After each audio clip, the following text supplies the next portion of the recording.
Bonsoir. Dans l'actualité ce soir, le ministre de la Justice était ce vendredi devant la presse. À l'ordre, le ministre Sako déplore la réaction de certains acteurs politiques sur le rôle des magistrats dans les CACV lors des élections locales du 4 février. Plus de 3 milliards de francs guinéens pour l'achat des équipements de production de l'eau potable. C'est un geste du gouvernement japonais à la Société des eaux de Guinée pour ainsi améliorer la fourniture de l'eau en qualité et en quantité. Enfin, nous irons à Dalaba appeler aussi la Suisse d'Afrique pour découvrir certaines de ses merveilles. La Villa Sidi, la Casa Pala, pour ne citer que celle-là, des sites que le département du tourisme entend rendre plus opérationnels. Voilà pour le sommaire. Encore une fois, bonsoir à toutes et à tous. Bienvenue dans Guinée Info. Le garde des Sceaux était ce vendredi face à la presse. Le ministre Sako tente d'expliquer aux hommes de médias le rôle des magistrats dans les CACV lors des dernières élections locales. Il rejette les accusations portées contre l'institution qui fait l'objet d'attaques de la part de certaines formations politiques. On fait le point tout de suite avec Kierno Younoussaba. Depuis la publication des résultats des élections locales, le travail des magistrats dans les commissions administratives de centralisation des votes est mis en cause. L'opposition accuse des magistrats de trancher en faveur du parti au pouvoir. Ce discrédit porté sur l'institution judiciaire interpelle le ministre de la Justice. En conférence de presse, Maître Cheikh Sako et plusieurs hauts magistrats du pays rejettent ce qu'ils appellent des allégations à l'encontre des hommes de droit. Il y a eu des attaques très dures contre la magistrature, contre la justice et contre individuellement certains magistrats. Donc on a apporté des éléments à tout ça, notamment les attaques de certains hommes politiques dont je m'inscris en faux concernant les magistrats. Si les magistrats font des fautes individuellement, il y a un organe disciplinaire pour cela. Je l'ai annoncé solennellement pour que M. Fayami Mono s'apprête à aller s'expliquer devant les tribunaux sur le propos qu'il a tenu contre la justice et contre les magistrats. J'avais fait l'opposition parce que c'est quelqu'un que j'apprécie beaucoup. C'est regrettable, c'est un homme qui est mesuré, mais c'est regrettable les propos qu'il a tenus sur les magistrats. Dans les débats, la question d'un éventuel réexamen des résultats des communales par la Commission électorale nationale indépendante est évoquée. Là-dessus, le garde des Sceaux se prononce. Toutes les contestations sur lesquelles les magistrats ont statué, on ne peut pas revenir là-dessus. C'est dans la loi. C'est-à-dire que les décisions de la justice ne peuvent pas faire l'objet d'un recours, d'un appel. Les violences post-électorales ont fait de nombreuses victimes. Le cas Kalinko dans la préfecture de Dinguiraï, où 4 adolescents ont péri dans un incendie, est cité en exemple.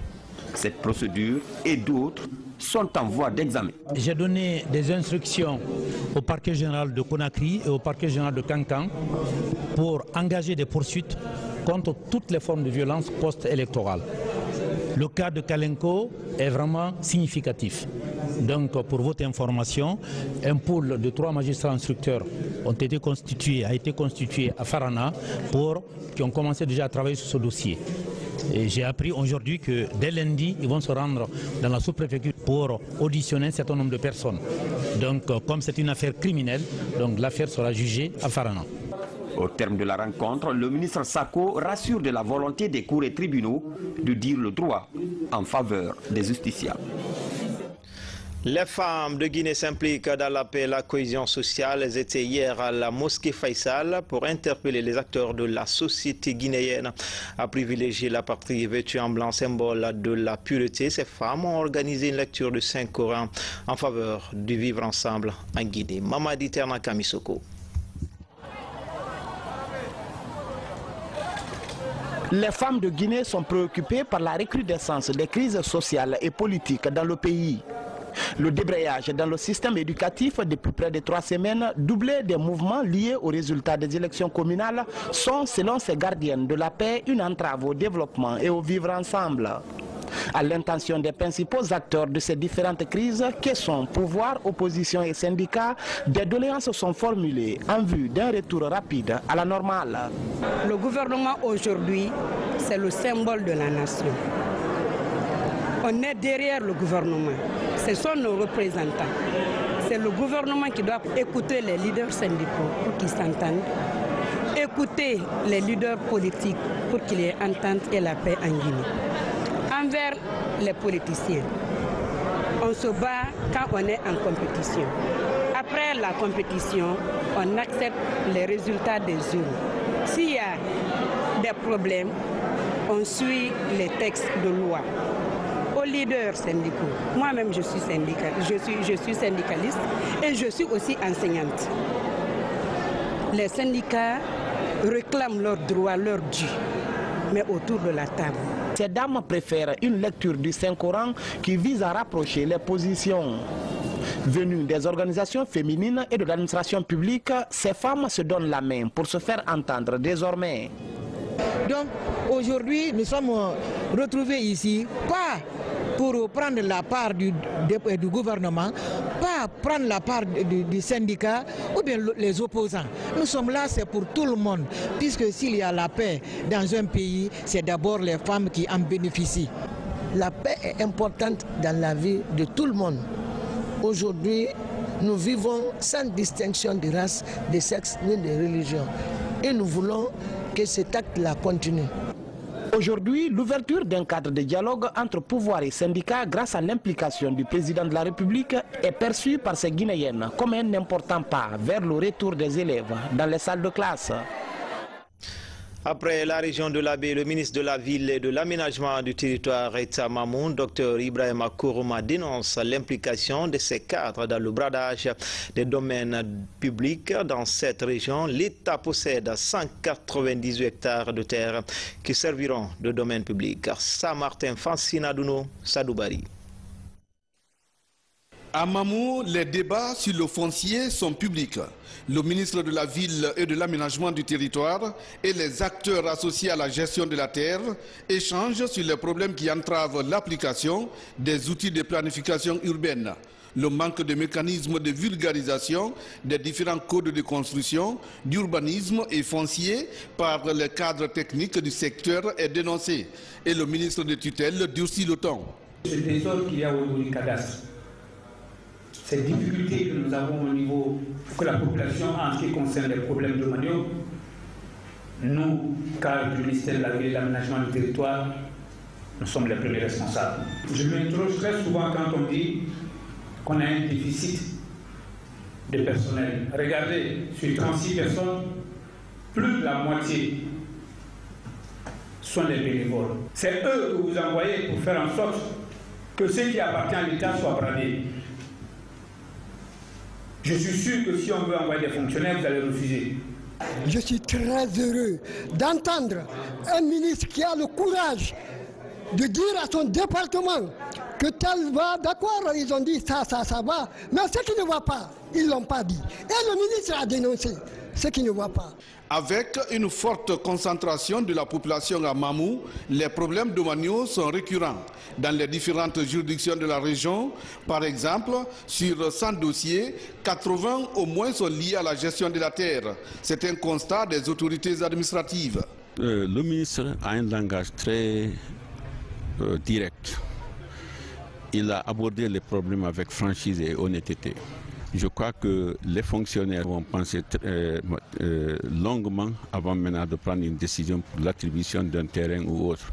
La région administrative de Mamou, elle aussi, a donné 198 hectares au ministère de la Ville et de l'Aménagement du territoire pour servir désormais des domaines publics.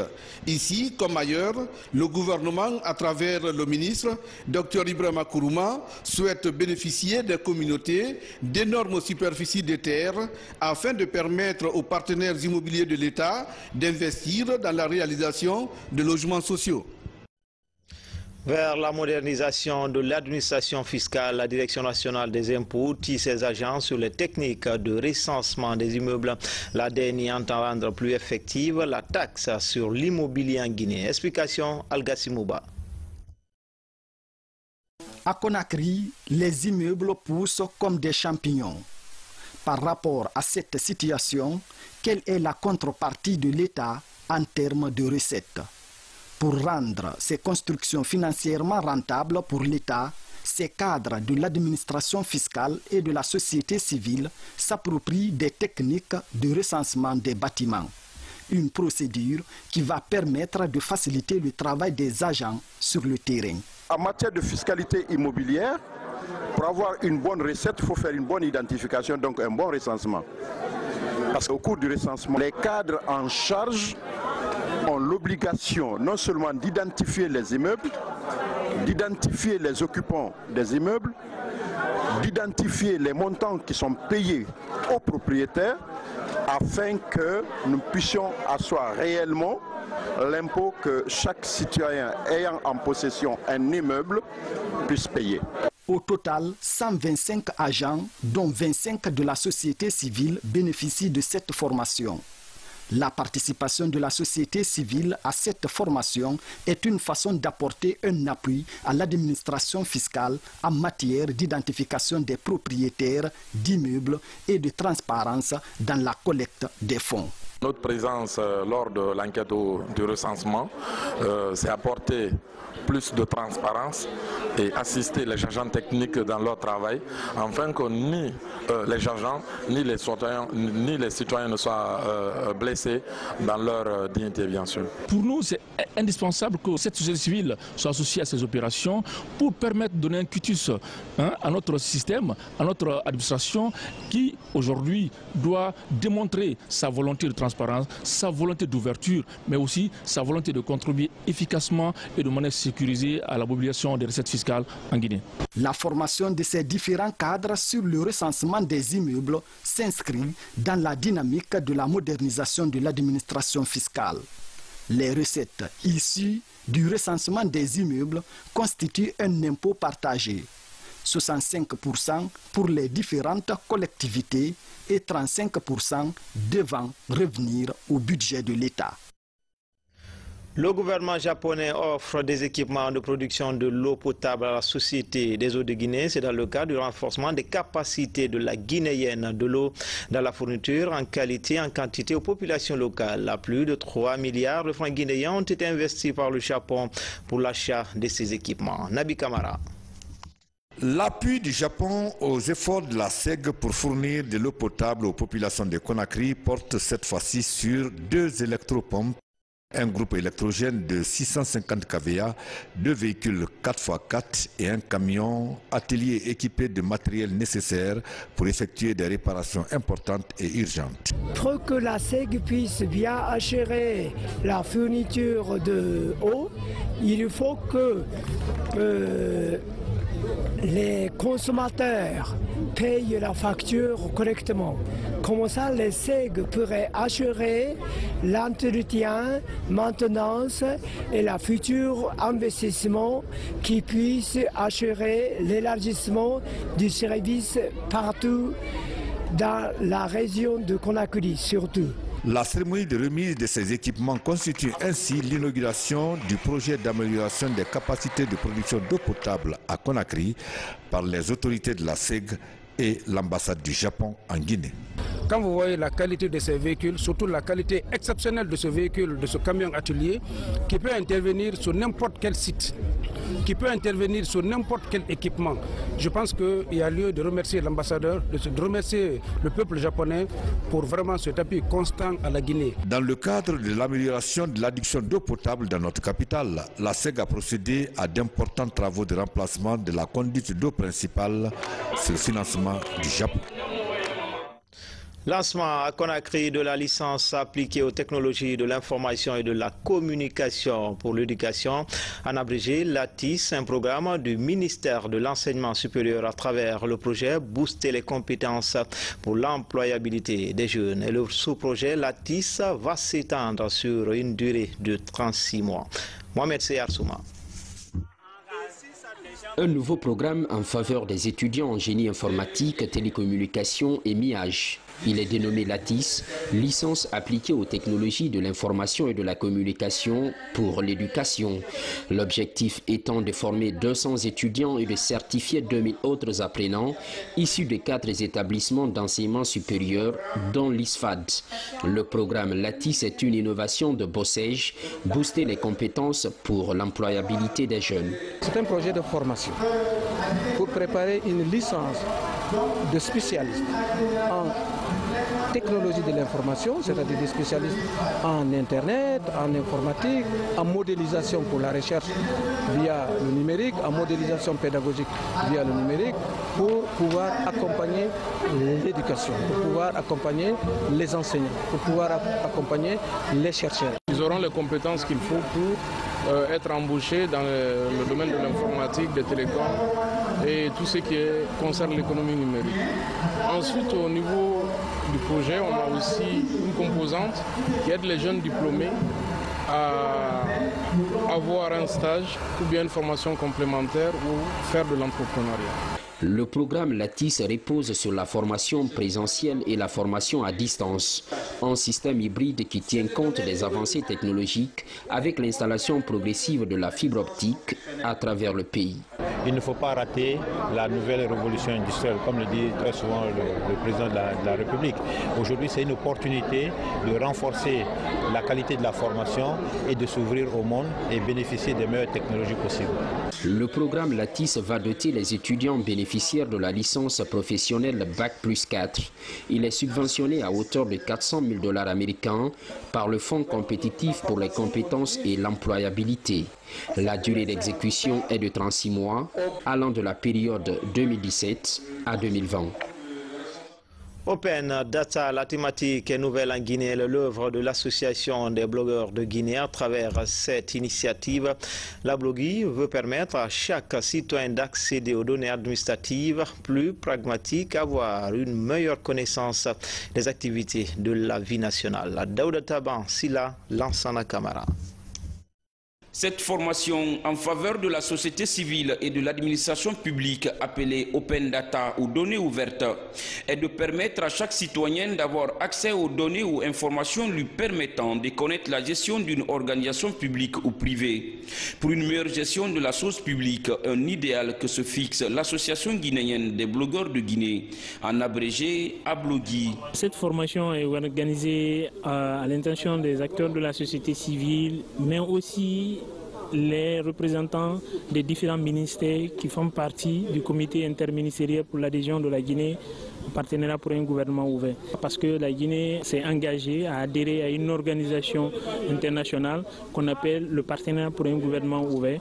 Et cette organisation promeut la transparence de l'action publique à travers le numérique.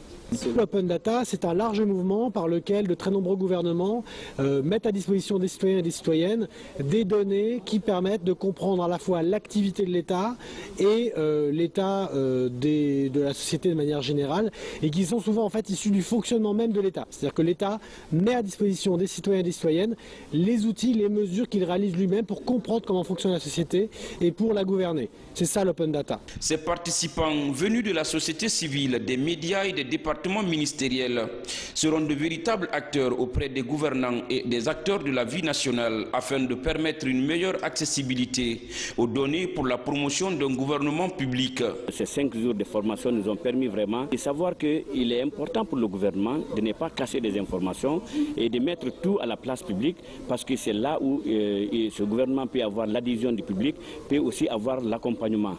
Au terme de ces 5 jours de formation, chaque participant a bénéficié d'un satisfait, une sorte de passeport pour porter partout où besoin sera le message de l'Open Data ou la problématique des données ouvertes. À présent, la Guinée, en bref, l'Institut national de la statistique présente les résultats des comptes nationaux partenaires financiers, et puis 2 groupes de bandits tombent dans les mains de la BAC 10. Cette première dans le football mondial, une agence est retenue en Guinée pour la vente des tickets lors de la Coupe du Monde 2018. Le condensé avec Younous Atawel Kamara.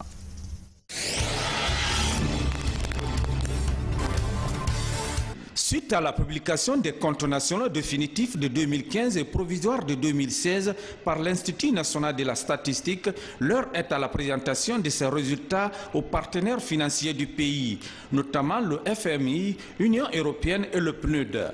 Des données qui indiquent les résultats macroéconomiques de la Guinée. Le niveau de production, de consommation des biens et le produit interne brut du pays sont définis dans ce document. Les comptes nationaux sont l'ensemble d'activités du résumé chiffré des activités économiques au cours d'une année. Ça donne ici des agrégats dont vous êtes habitués plus généralement, tels que le produit intérieur brut qu'on appelle le PIB, l'exportation, l'importation, la consommation, les impôts et les taxes. Voilà les agrégats économiques qui se trouvent dans les comptes nationaux. Le ministère du Plan et de la Coopération internationale met à la disposition de ces différentes directions des engins roulants. L'initiative vise à faciliter la mobilité de ces agents sur le terrain, mais aussi contrôler la mise en œuvre et l'exécution des projets. Dans le processus de programmation budgétaire, on évalue les besoins, on fait une demande au niveau du ministère du Budget et on voit en arbitrant les ressources disponibles et ce qui est nécessaire de faire dans le département du point de vue travail, on essaie de trouver des solutions. On n'a pas eu tout ce qu'on a demandé, mais c'est une grande première parce que nous avons réussi à obtenir 7 véhicules en même temps. C'est une grande direction qui s'occupe de tout ce qui est financement de l'investissement en Guinée et donc ils travaillent non seulement au Conakry mais à l'intérieur du pays. Que nous voulons redynamiser pour pouvoir financer des projets dans les coins les plus reculés de la République. Après 7 ans de silence, l'artiste Tiranké Sidimé revient sur la scène musicale guinéenne avec son grand frère Mamadi Kapi Sidimé. Les œuvres à la Barika et Tunya seront présentées le 7 avril prochain au Palais du Peuple. C'est la maison de production Tira Tira International qui pilote le projet. Les responsables de cette structure rassurent et promettent du nouveau pour les fans. Je suis dans un bon pays qui est la Guinée. Alors pour remercier Dieu, l'album là je dis Dieu merci. Alors à la barca ça veut dire Dieu merci parce que si Dieu te fait du bien, il faut le remercier. Même si ton prochain te fait du bien, il faut le remercier. Alors il ne faut pas attendre que quelqu'un meure pour dire qu'il est bien. Il faut toujours dire devant la personne s'il t'a fait du bien, qu'il est gentil, qu'il est bien. Alors c'est pour cela l'album c'est à la barca Dieu merci pour la Guinée. Dans moins de 100 jours, les yeux seront rivés sur la Russie pour vivre la plus grande fête du football au monde. Malgré la non-qualification de l'équipe nationale guinéenne pour cette compétition, les amoureux de Curon pourront toutefois faire le voyage en Russie s'ils le désirent. Retenu par la FIFA pour la vente des tickets dans 10 pays africains, l'agence de voyage guinéenne Mondial Tour explique les modalités d'accès. Il y a des Guinéens qui aiment le sport. Il y a des entreprises, on commence à être contactés par des entreprises en Guinée qui ont envie de faire des initiatives, de féliciter et d'encourager leurs meilleurs employés ou leurs meilleurs fournisseurs ou leurs meilleurs clients. Il y a toutes sortes de propositions que nous faisons pour que la Guinée, encore une fois, ne soit pas absente. 2 groupes de présumés bandits sont mis aux arrêts par la brigade anticriminalité. Le premier est accusé de vol à main armée à Conakry et à l'intérieur du pays. Le second est un jeune âgé de 18 ans, détenteur d'une arme blanche dans un quartier de la haute banlieue de Conakry. Ces 2 groupes sont tous accusés d'avoir mené de nombreuses opérations dans le pays. C'est parti pour la campagne Ose ta Guinée, une campagne des mois pour amener les jeunes à regarder leur pays avec fierté et espoir. Très encouragée par l'Union européenne et l'OIM, cette campagne s'inscrit dans le programme de lutte contre l'immigration clandestine. Elle met en relief une série de documentaires dénommés Welcome to Conakry, que nous vous invitons à découvrir avec Thiernos Mandialo. Le film dure 40 minutes et nous amène à la découverte de la capitale guinéenne, le combat de ses habitants pour changer son image et les multiples sites touristiques encore sous-exploités. Welcome to Conakry, c'est le potentiel socio-économique d'une ville en plein essor revisité à travers le regard de Aïcha Diaby, qui marque ainsi sa touche pour freiner les conséquences désastreuses de l'immigration clandestine. Ce qui manque aussi aux jeunes, c'est que les jeunes n'y croient plus forcément en leur pays.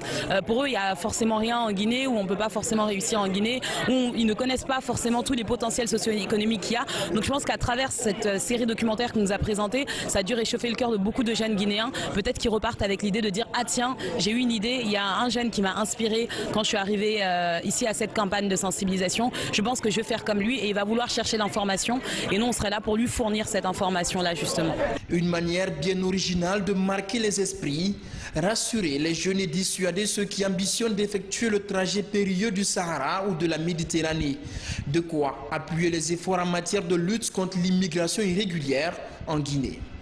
La Guinée, comme je viens de dire, est un pays très important en matière de migration irrégulière. C'est un fait. L'OIM, toutes nos actions, toutes nos interventions visent à réduire l'importance qu'a pris ce fléau en Guinée. Et ce que je peux vous dire, c'est que nous avons assisté beaucoup de Guinéens pour rentrer chez eux. Je pense que la tendance au départ a légèrement baissé. Et c'est à travers ce genre d'activité que l'on initiera un changement de comportement chez les jeunes Guinéens. Welcome to Conakry fait partie de la campagne Ose ta Guinée. Outre la projection de cette série, des astuces vont être partagées avec les jeunes pour les aider à développer l'entrepreneuriat et réussir les initiatives privées qu'ils développent. L'Union européenne est à côté des jeunes. Bientôt, on va lancer un grand programme qui s'appelle Integra. C'est un programme qui vise à créer des opportunités économiques pour les jeunes dans le pays, qui vise à organiser des formations, à développer des chaînes de valeur comme par exemple dans l'agriculture, les TIC. Après Kaloum, cette équipe se rendra dans les autres communes de Conakry à la rencontre des jeunes et cultiver en eux l'envie d'entreprendre chez eux et stimuler la confiance en soi et l'amour de la patrie. Je vous amène dans les contreforts du Fouta Djallon, plus précisément à Dalaba, avec ses sites touristiques à préserver et à valoriser les maisons du temps colonial comme la Villa Djanine ou Villa Sili et la Casa Palab sont des potentialités touristiques.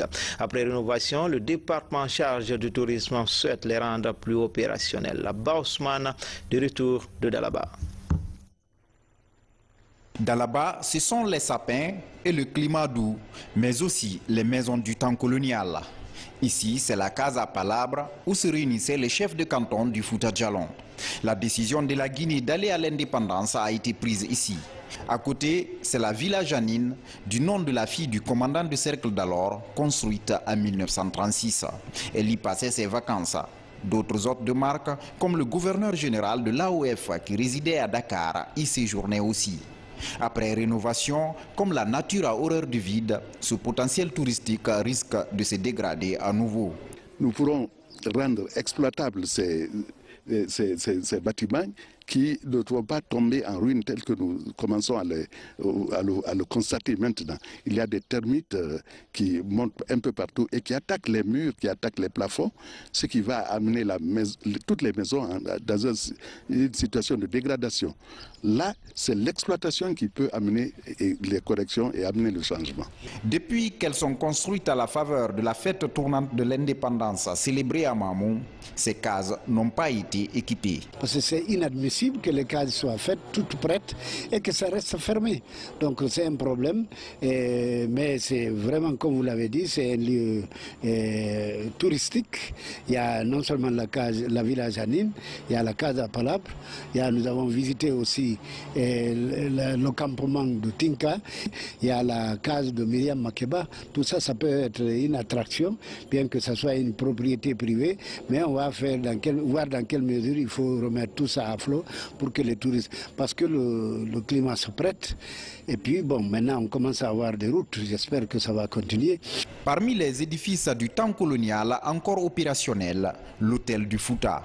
Un patrimoine historique qui rappelle l'autre époque. Dans l'enceinte, cette véranda à l'ombre du prunier. L'arbre a l'air frais, humide et revigorant.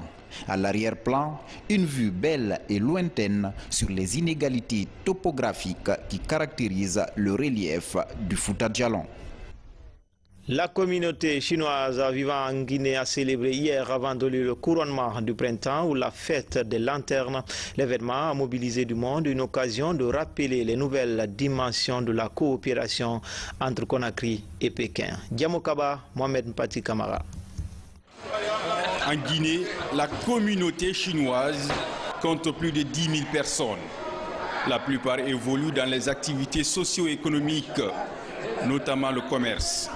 Tout comme leurs compatriotes restés au pays, cette communauté entend marquer de son empreinte le couronnement du printemps chinois encore appelé fête des lanternes. C'est aussi le temps des repas copieux, dégustés dans la communion et la fraternité à la hauteur des liens historiques unissant les peuples guinéens et chinois. Entre nos deux pays, nous avons une très bonne relation, une bonne coopération. Les ressortissants chinois sont comme le pont lié l'amitié entre nos deux peuples. Ils sont aussi contributeurs au développement de la coopération sino-guinéenne. Cette communauté chinoise s'est parfaitement accommodée des traditions guinéennes. Elle n'a qu'à préserver au bénéfice d'une coopération fructueuse qui se renforce tous les jours. L'occasion de cette fête anniversaire est mise à profit pour rappeler les nouvelles dimensions de cette coopération exemplaire. Message de satisfaction. D'abord de souhaiter à toute la communauté chinoise bonne fête de lanterne et souhaiter que le rapport entre la Guinée et la République populaire de Chine se développe et souhaiter que l'hôtel Kaloum serve de porte d'entrée aux touristes chinois. Vous savez que les Chinois, chaque année, il y a 100 millions de touristes chinois qui se déplacent à travers le monde. Si la Guinée avait au moins 1% ou 1 millième, nous serons très heureux et j'espère que l'hôtel Kaloum en sera la porte d'entrée. La fête du couronnement du printemps est l'une des plus grandes fêtes de la République populaire de Chine. Comme les précédentes années, cette journée est marquée par des jeux, des représentations théâtrales et artistiques dignes de la riche tradition chinoise. À Mamou, inauguration du nouveau centre de formation des personnes handicapées réalisé par l'ONG Guinée Solidarité. Ce centre a pour mission de former des jeunes handicapés dans certaines filières comme la couture et la maintenance des machines à coudre pour ainsi faciliter leur insertion socio-professionnelle. RTG Mamou, Mamadou Patibaldi. À Mamou, le centre de formation des personnes handicapées vient de bénéficier de travaux de rénovation et d'extension. Situé au quartier Balia sur la nationale Mamou d'Alaba, ces travaux ont été réalisés par l'ONG Guinée Solidarité Centre Concouré dans le souci de pérenniser ses actions dans la région de Mamou. Depuis 1984, les familles de la cité ne sont plus nourries et ont repris la mendicité dans les rues de Conakry. Beaucoup sont venus de l'intérieur du pays, de Mamou notamment. D'où l'idée de Philippe Cornuan de sortir les handicapés de ce ghetto et de leur offrir la possibilité de suivre des cours, d'apprendre un métier pour accéder dignement à une indépendance financière. Nous souhaitons à présent renforcer notre action en ouvrant de nouveaux domaines de formation comme la cordonnerie, la maintenance de téléphone, la coiffure ou encore la confection de matériel dédié au handicap. Nous avons aussi comme perspective d'exploiter le reste du terrain pour pouvoir accueillir plus d'élèves, faire du handisport et héberger les coopérants ou les formateurs qui viennent de l'extérieur. Ce centre a été construit et équipé grâce à l'appui de certains partenaires comme l'UNICEF et la COPED. Il se compose d'un bloc administratif, d'une bibliothèque, d'un bloc sanitaire, d'un bloc de latrines, d'un bâtiment de 5 salles et d'un château d'eau. La route qui mène au centre, quant à elle, a été reprofilée grâce à l'aide des ressortissants de Mamou vivant aux États-Unis. Guinée Solidarité, avec le centre Concouré, propose des formations professionnelles à des personnes handicapées et leur donne les moyens de devenir autonomes et de retrouver ainsi une dignité. Cette action est connue et même reconnue et nous sommes donc très heureux d'avoir pu contribuer à ce que cette action se poursuive dans des conditions matérielles plus adéquates et améliorées.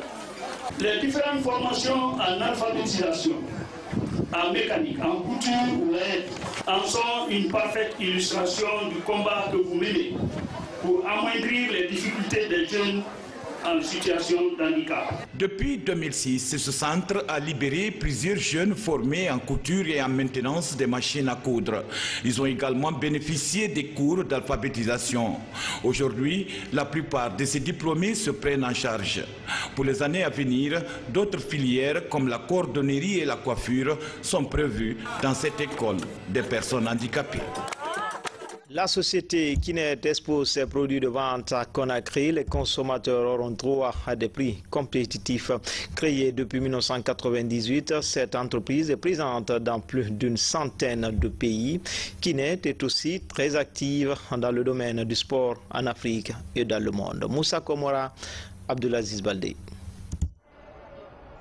Accessible au public guinéen depuis 2013, les produits de Kinet attirent peu à peu les consommateurs. À travers cette foire de 2 jours initiée par les responsables de l'entreprise, plusieurs produits sont exposés aux clients à des prix compétitifs. Nous avons des produits de vacances, donc la distraction. Après le travail, c'est la distraction. Mais après la distraction également, nous avons encore le travail. Donc ces produits-là se déclinent dans les produits d'éducation qu'on appelle Susi Learning. Nous avons des produits également qu'on appelle les produits de soins domestiques, des frites à eau. Ce sont les meilleurs frites dans le monde entier parce qu'ils sont fabriqués par 3 pays. L'Allemagne, la Corée du Sud et également ce qu'on appelle le Japon. Donc la technologie, l'ingénierie IA. Donc c'est le filtre qui servent à filtrer l'eau au moins 9 fois. Au-delà de cette exposition, Kinet est aussi une entreprise de vente en ligne à travers le monde. Ces produits sont exposés aux clients et aux distributeurs dans plus de 100 pays.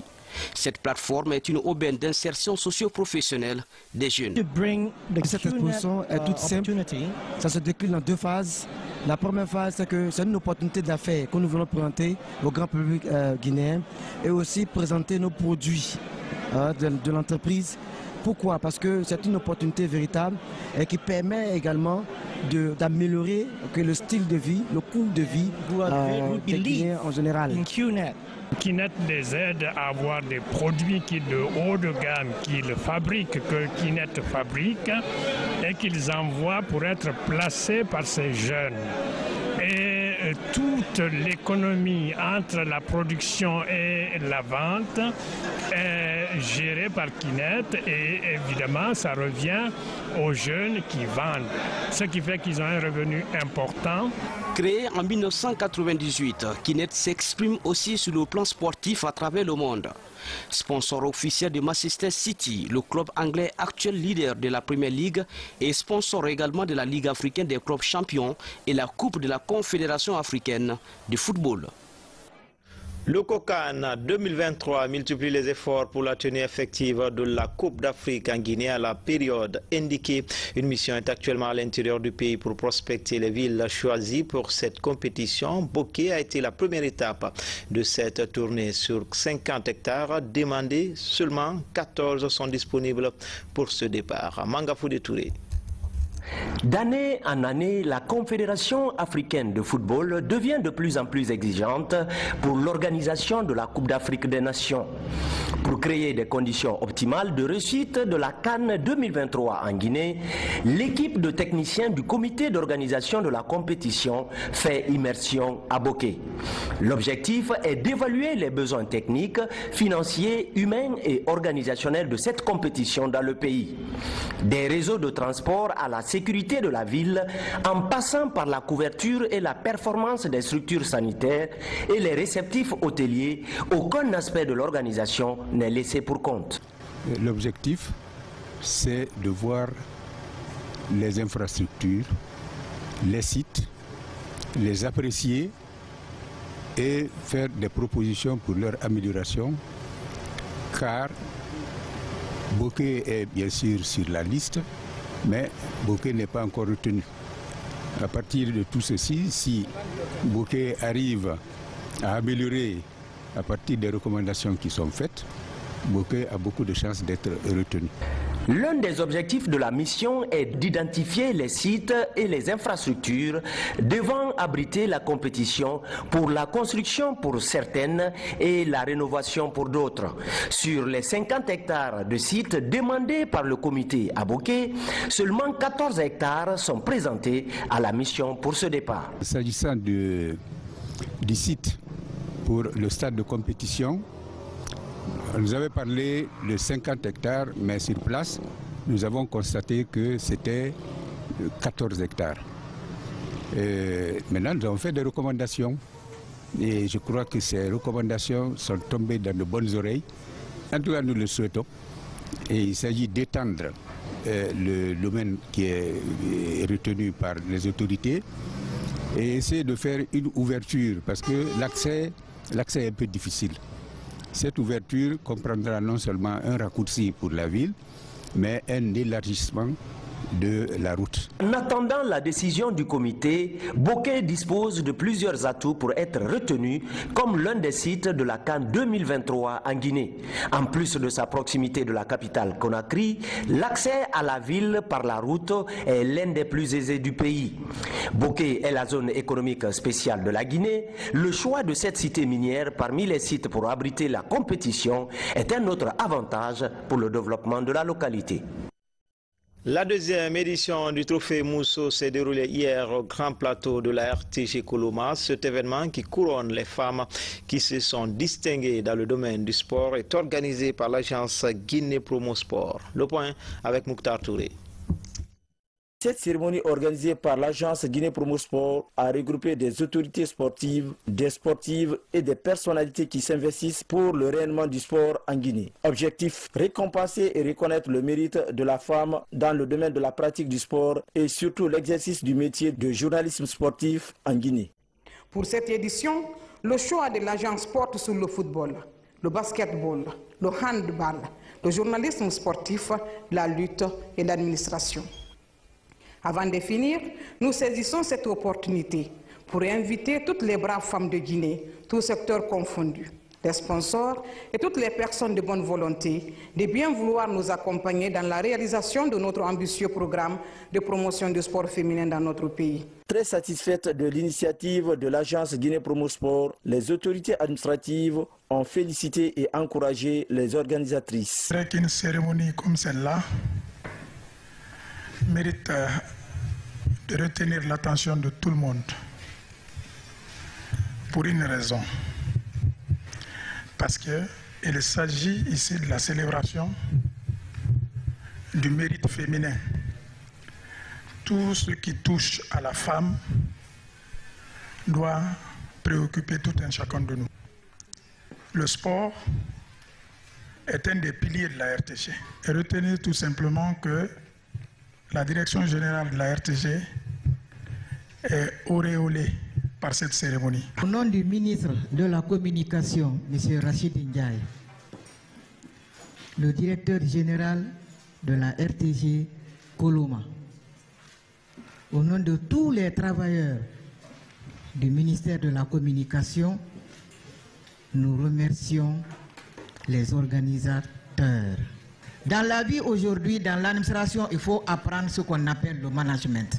Au cours de cette deuxième édition, 6 prix ont été décernés. Le prix de la meilleure dirigeante sportive de l'année 2017 a été remporté par Adja Aminata Mara, présidente de la Fédération guinéenne de cyclisme. La lutteuse Koumba Djoumasso a reçu le trophée Aminata Soari. Le prix de la meilleure basketteuse dotée du trophée Makadi Kamara est revenu à Koumba Kondé. Zinab Kamara de Sangaredi a gagné le prix de la meilleure handballeuse. Quant au prix de la meilleure footballeuse dotée du trophée Yo Mathias, il est allé à Adjadjanka Kamara des espoirs de Yimbaya. Le trophée Awatouré du microsportif féminin a été remporté par Marie-Hélène Bangoura de 6 Médias. Plusieurs satisfaits ont été aussi décernés aux lauréates de 2016 et au président de la Fédération guinéenne de football, Antonio Soare, pour son appui à l'agence Guinée Promo Sport.